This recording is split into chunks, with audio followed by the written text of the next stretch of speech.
I am absolutely and utterly a believer in hard work. I'm a proponent of hard work. I have all this money and all I do is work. My entire life is work. This podcast is work. I'm getting in the car. I'm going to another meeting. Work. I'm going to fuck a bitch. That's work. People who are in charge of the world don't care about anyone but themselves. They don't care about you, whether you're gay or straight. They're not interested. What they're interested in doing is controlling the minds of people and affecting the way people operate in a way which is beneficial to them.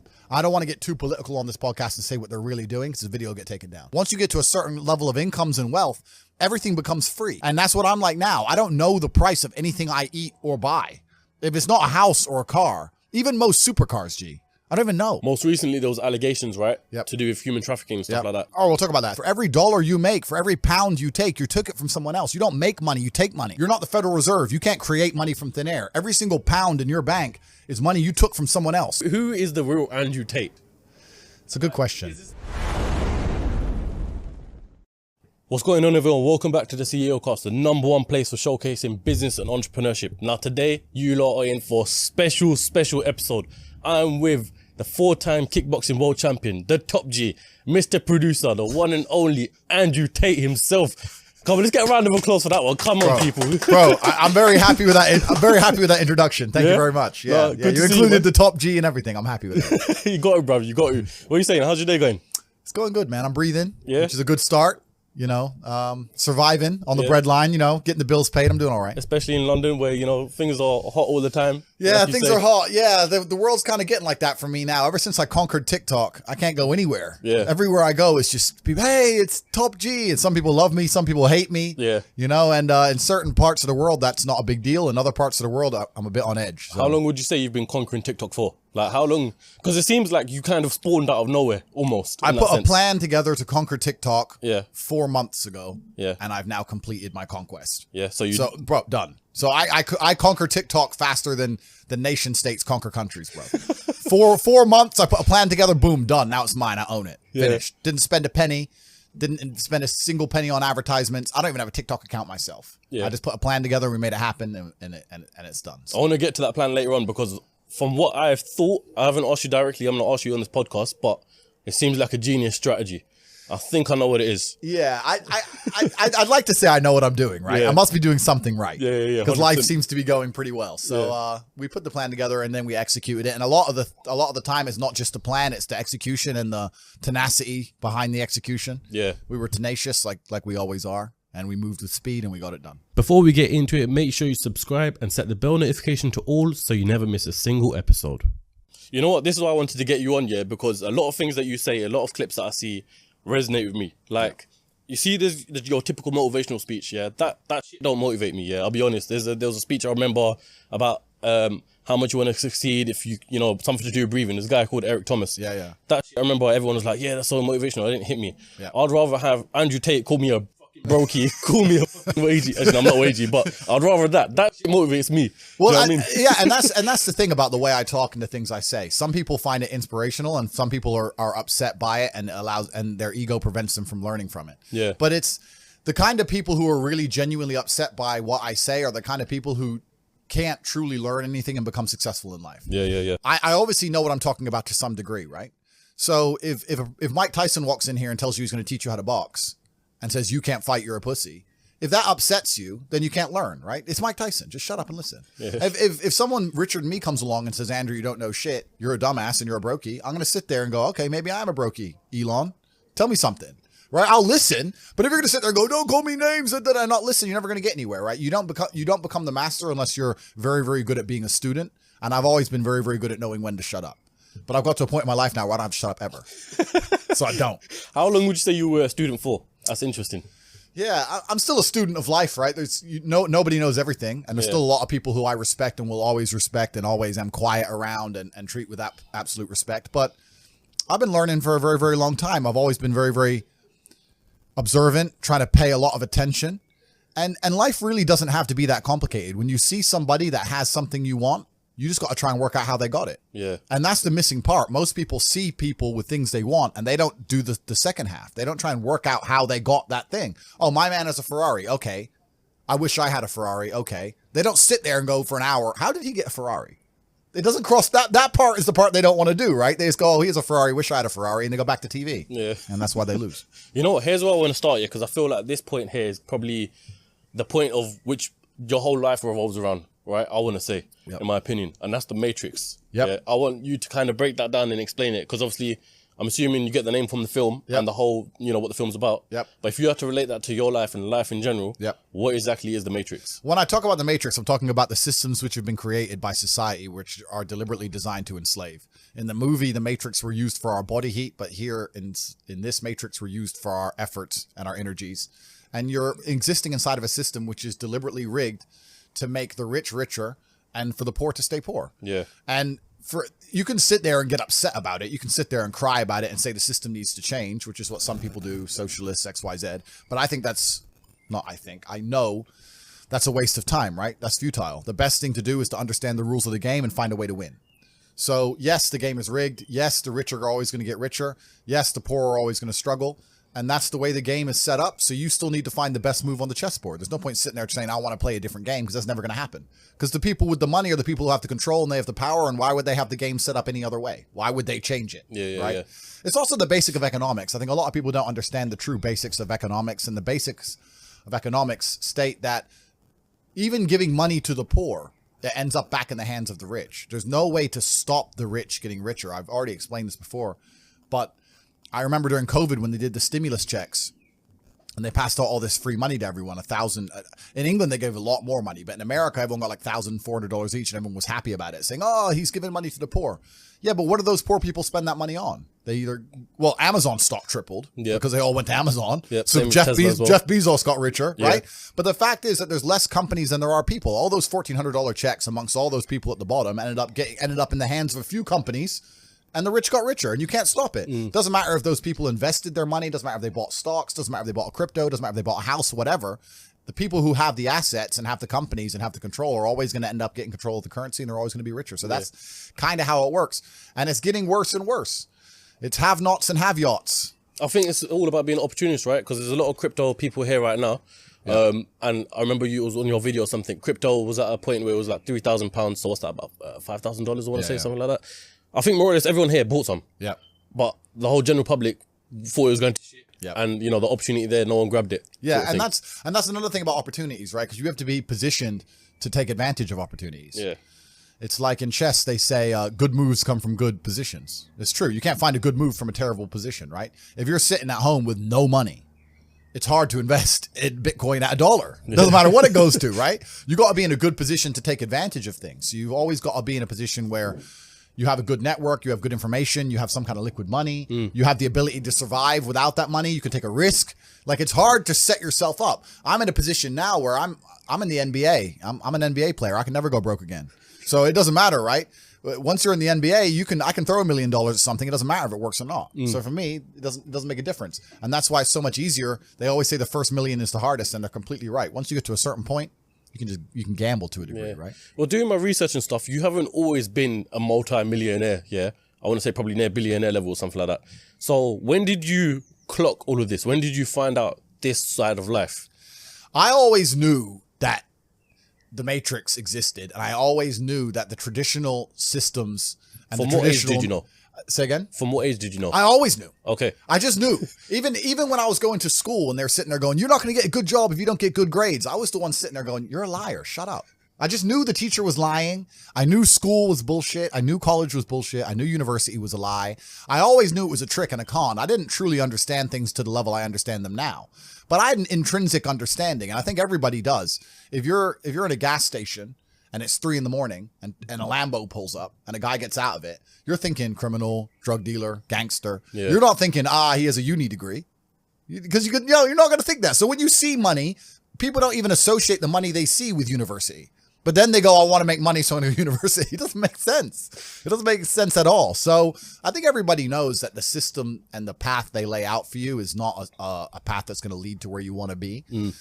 And I didn't know what the other path was, but that intrinsic distrust for the system and that distrust for the things they wanted me to do made me search for other avenues. And then I found them, right? And if you speak to the people who are richest, if you speak to the people this is for everyone at home as well, if you speak to the people who have the most money and go up to them and say, hey, what made you rich? None of them say school. Do any of them say school made me rich? I got an A in GCSE. Like, who gives a shit? It's bullshit, right? So it's all indoctrination. So I knew it was indoctrination, and for that reason, I was always searching. And if you're searching, you're going to find. Yeah. So. No, I always believe that as well. Growing up as well, I always thought that, here was my theory. I've got a theory of business studies. A lot of people thought I was full of shit and stuff, yeah? Yep. But I want to kind of hear your opinion towards it. Yep. So I've done business studies in GCSE. In my opinion, the whole textbook, everything, the teacher, everything's full of shit. Yep. Yeah, literally, I feel like they overcomplicate it and confuse it on purpose because they don't want entrepreneurs, right? And they want people to be stuck in the system.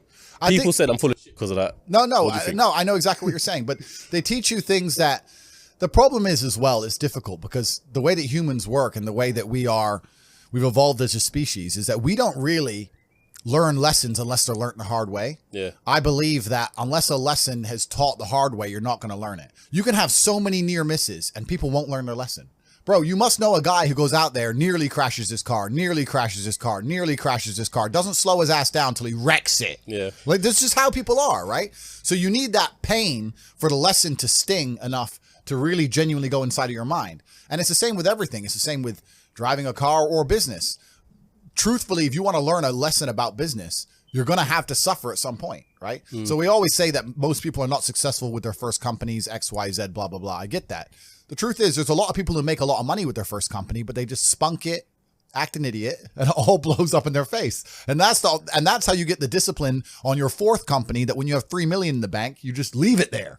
You know, and don't be done with it. So you need to go through some pain. You need to experience some negative things. You need to have to a degree some trauma to really even learn any lessons. So yeah, business studies, you're right. The book, that's not going to teach you anything about business. You need to get out there on the streets. You need to make mistakes. You need to suffer. You need to have the tax man knocking at your door. You got to deal with all that stuff so that you make sure it doesn't happen again. I really think that humans are stupid enough to only learn the hard way. That's kind of how it works. This episode is brought to you by Crep Chief Notify. In my time in business, I've learned that you need to seize every single opportunity, regardless of how big it is or how small it is. It's all about taking the first step. So for you watchers out there right now who want to become successful, just like Tate himself, this is a perfect way for you to find your first side hustle. Reselling is a great and easy way to start making money alongside your main job. For me personally, alongside of my podcast, I've been using Crep Chief Notify since November last year, and on average I've been making between £700 and £1,500 a month. Their platform literally tells me what to sell, how to acquire it, where to sell it, everything you need to know, so it takes up minimal amount of your time. Like I said, I've been making anywhere between £700 and £1,500 a month. That's only doing a few hours a week. It's quite simple, to be fair. All you got to do is sign up to their service. They show you what are the current hot products to resell, where to get them, and where to sell them. But not only that, but the plus side of it is as well, there's over 50,000 entrepreneurs that use their service, and as we know, your network is your net worth. So if you weren't already signed up, make sure you sign up now. So get started on your first side hustle today using Crep Chief Notify. Sign up using the link in the description below, and you'll be one step closer to the life you've always dreamt of. Like I said, the link is in the description as well, so make sure you sign up right now. And also, they've got a YouTube channel, just write in Crep Chief Notify, and you can see exactly how the whole platform works. Before we dive more deep into your story, firstly, we need like 20,000 likes on this video. Secondly, I want to ask you one last question before we dive deep into your life here. I googled your net worth, right? Okay. And it says $30 million. How accurate is that? Because let me just say before this, I see a $5 million Bugatti, and I'm like, maybe a guy with $30 million won't spend his money on a $5 million Bugatti. Don't make sense. So he's probably got some... Yeah, you know what's actually... The saying, if you know what you have, you ain't got much, that is completely true. Yeah. I don't have a clue how much money I have. When I was broke, I knew exactly how much money I had. I had 117 pound in the NatWest, and that was it. I'm poor, rent's paid, I ain't got nothing else. When I was broke, I knew exactly how much I had. But now I'm at a point where it gets really difficult to truly measure how much money I have, because you have cash. Okay, that's easy. I have some crypto, which is constantly fluctuating. And then you have assets, and the price of the assets is constantly fluctuating. And then I have companies and income streams, which need to be valued. And how do you value them, right? They can be an 8 times multiplier in some circumstances, and others they'll be a 10 times multiplier. Yeah. So it's really difficult for me to put a value on it. If you were to say to me, how much money do I have in the bank? But then even then, because I've got to be careful what I say on this podcast. But even then, once you have a healthy respect for money, once you get past a certain amount of money, you don't need it in the bank. Like there's no point in me having 50M liquid in the bank. Why? What am I going to buy? You know, you're like, as long as you have whatever you have in the bank to run around the world with, you have enough. So you try and put that money to use, right? You buy assets, XYZ. So it's really difficult. I mean, I have my online school, which we'll talk about later, Hustlers University. Yep. That's already been valued. That was valued at 300 million. When did you start Hustlers University? A year ago. A year ago. Fuck. Yeah. And that's valued at 300 million. Yeah. So, but then I ain't going to sell it. So, but then again, I had a valuation between 280 and 340. So again, how much money do I have? I don't know. I could, if I really wanted to, if I wanted to sit here and say I was worth 500 million, I could prove that. Yeah. Yeah. If you sold up everything? If I wanted to, I could come up with 500 million probably. Yeah, I believe that. That's what I'm saying. A guy like that buy another Bugatti. I'm pretty sure I saw a vlog where you're going to buy another Bugatti. I've already bought a second one. Is it? Yeah. Which one? I've put another order down for another Chiron. So it's because that's the only one that's out right now. There's a Roadster coming, supposedly. I've heard rumors of. Yeah. I've bought a Kernenzeg as well. I got a Jamera on the way. Yeah. I'm talking to Pagani. I saw that you put it on your story, so I assumed the new probably. Pagani. But you know what? This is another thing about money. I'm gonna sit here and I'm gonna complain. This is gonna upset all the brokies at home. There's nothing to fucking buy. Like you buy 3 or 4 diamond watches, you buy a couple suits, you buy some cars. What else? What else is there to buy? You end up just spunking it on bottle shows and $10,000 steaks. There's nothing to buy. You can go on holiday and travel, blah blah blah. But if you're actually looking for physical items, things to own and buy, there ain't much to buy. Okay, you can buy property. But property is a funny one for me because I'm very anti-governmental as a person, and I think that property is one of the big tools the Matrix uses to enslave. To keep you in the system. Completely, man. You buy a $10 million house in whatever country, you don't want to piss off the government of that country. Yeah, but saying because you'll lose that house. Saying that, I know you bounce everywhere for different locations. Yeah. Yeah. But what about buying houses in different locations? You still don't agree with that? Nah, because then you got a headache if you got to look after it. Now it becomes a job, right? Yeah. There's a lot of people who talk about passive income, and we'll talk about passive income because I think that's the biggest scam on the planet. The idea of passive income in and of itself is a lie. You're the first person on the podcast to say that. bro. Yeah, no, like everyone goes, oh, I want passive income. Well, of course you do. Everyone wants passive income, but tell me how you're going to get it, because only having tenants is not passive income. Ask anybody who has tenants. It's fucking headache, right? Yeah. If I have a house XYZ, I got to make sure it's looked after, not broken into, the electricity's on, it's cleaned. I got to get someone on the ground. My assistant's got to deal with it. Now it's just got to be something to deal with. And once I got a bunch of money, what I really wanted more than anything was freedom. There's a bunch of these real high-level crypto guys, you know, like the guys who invented Ethereum and all that, the autistic guys. They don't own anything. And I kind of get that. I'm at the point now where they have a backpack of their possessions, and if they want a house, they rent it. They want a Lambo, they rent it. If I need to go somewhere, rent. I don't own anything. I don't have any hassle. Nothing's in my name. No government can take anything from me. You know, you get to a point of wealth where you kind of start thinking, do I want to have all this crap now I got to deal with? Really, you want peace of mind. And I have enough troubles in my head. I don't need to be worried about my mansion in Santa Monica, which has been broken into. And I don't even go there. Do you know what I mean? It's just long. So that's that. And then also what I was saying earlier about property being a tool to the Matrix. If you buy a $10 or $20 million property under a government, you can't piss that government off. You can't disagree with that government. You can't, if the tax authority of that government says you owe them money, you better fucking pay it. Or you're going to lose a house, right? Yeah. If they say you better take an injection in your arm for the good of society, you better take your vaccine. You better put your mask on. You can't even get a parking ticket, my G. Listen, if I'm in England right now, I don't own any assets in England, right? And I pull up in the DBS. Have you ever seen James Bond look for parking? Me neither. No, fuck no. He parks up and gets out. That's what I do. Park up, boom, get out. I don't look for parking. They put a ticket on the DBS. Let's say I decide not to pay that, right? What are they going to do? I don't have any assets in the UK. They're going to make a bunch of letters, send it to a bailiff. Bailiff's going to drive around the UK. I don't even live here. Boom, it's over, right?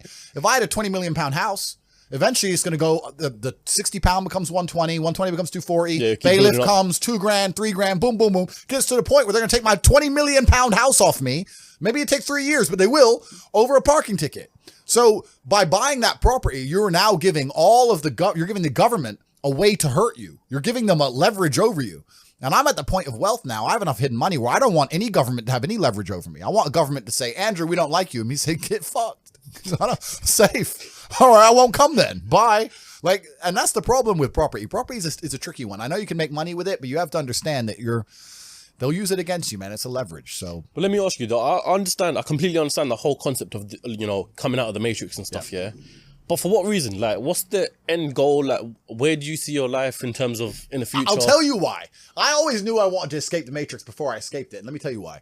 If COVID has not woke people up in the last 3 years, I don't know what's wrong with you. The government came along, closed your business down by force, forced you to have a medical procedure you didn't want, made you stay in your house and cover your face. because of something with a 99.9% fucking survival rate.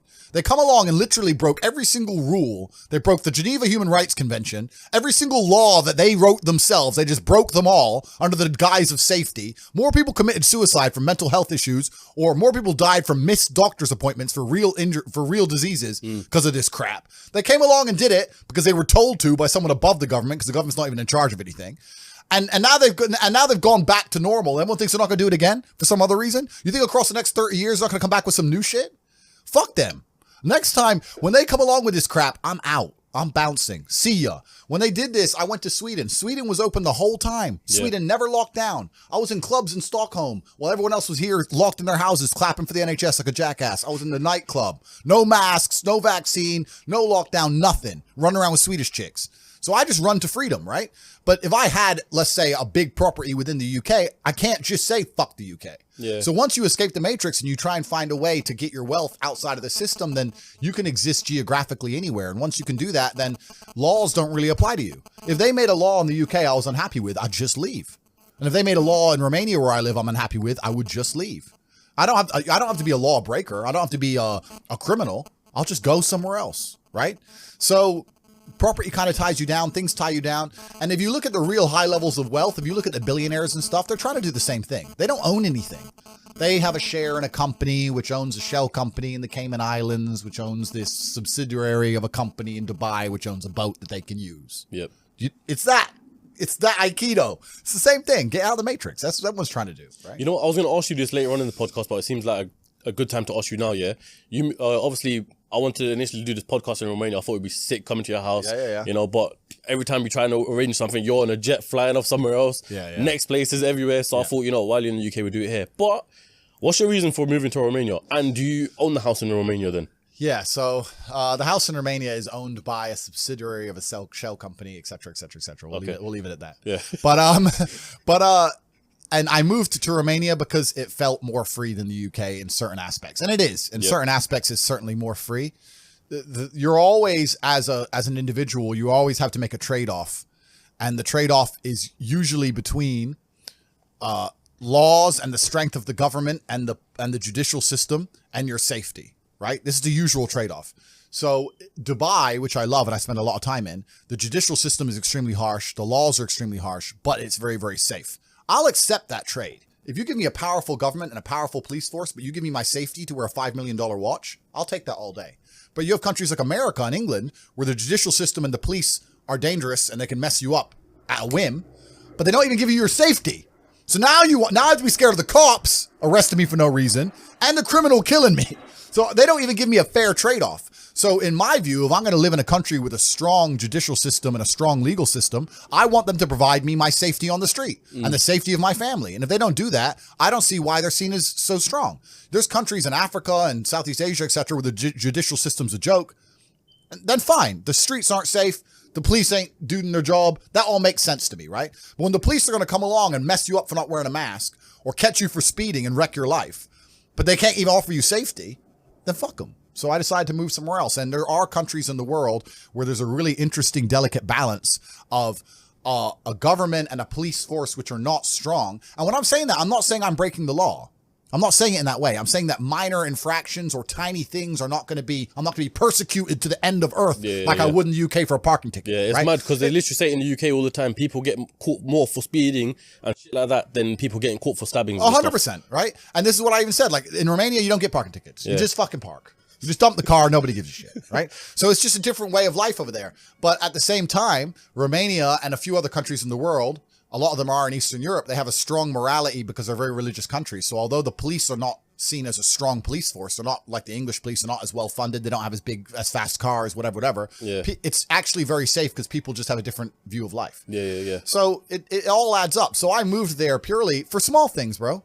Kept getting parking tickets, kept getting this, that, a letter. When you're living in the UK, bro, you get a new letter through your mailbox every day. Someone wants money for something. You did something wrong. You had some fun. Yeah, you were breathing that day. Give us money. I was just like, fuck, why am I here? Bounce. Yeah. So I just left and I had really good friends in Romania. I went to visit and ended up staying.